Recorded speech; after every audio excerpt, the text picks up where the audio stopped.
morning, sixth graders. Mrs. Lane here. I hope you're bright-eyed and bush-tailed and ready to do some writing for me. We are still working on those compare and contrast essays. And yesterday you decided what it was you wanted to write about, and then you made me a Venn diagram. Now you're going to use that Venn diagram today to build an outline. And there's a couple of different outline ideas I want to show you. The first one, you can make your outline like this. And you just make 4 rectangular boxes. This is the one we've done most often in class. And in the top box, you're going to put your introduction, and in your bottom box, your conclusion, and then the 2 body paragraphs in the middle, one being a compare and one being a contrast. And you end up with 4 paragraphs. Now remember, when you're filling this out, when you're creating this and filling this out, you don't need to write your whole paragraph. You don't need to say everything that you're going to say in your paragraph in these boxes. Just get the general idea. If you're going to use a quote somewhere, put the quote in.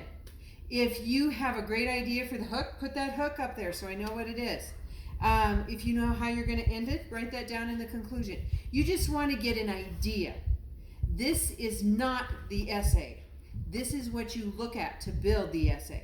So today when you create your outline, this is one of the ideas you can use. The other one you can use is simpler.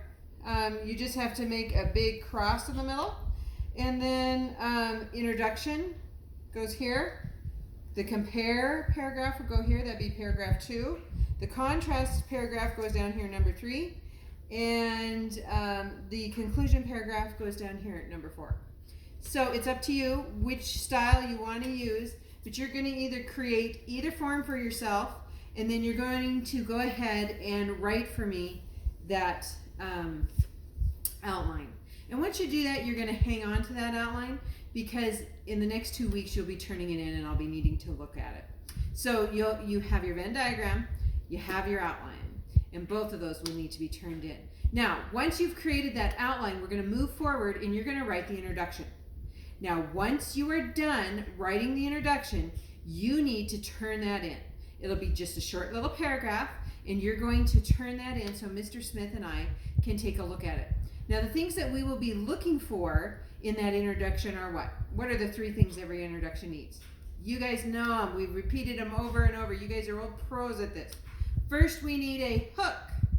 Your hook is followed by your roadmap, and your roadmap is followed by your link. So those are the things that Mr. Smith and I will be looking for.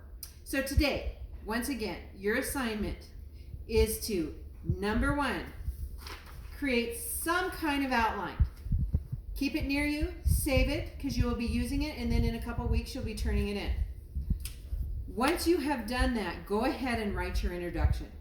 Write what you think is a good start to your essay, and then turn that in to Mr. Smith and I.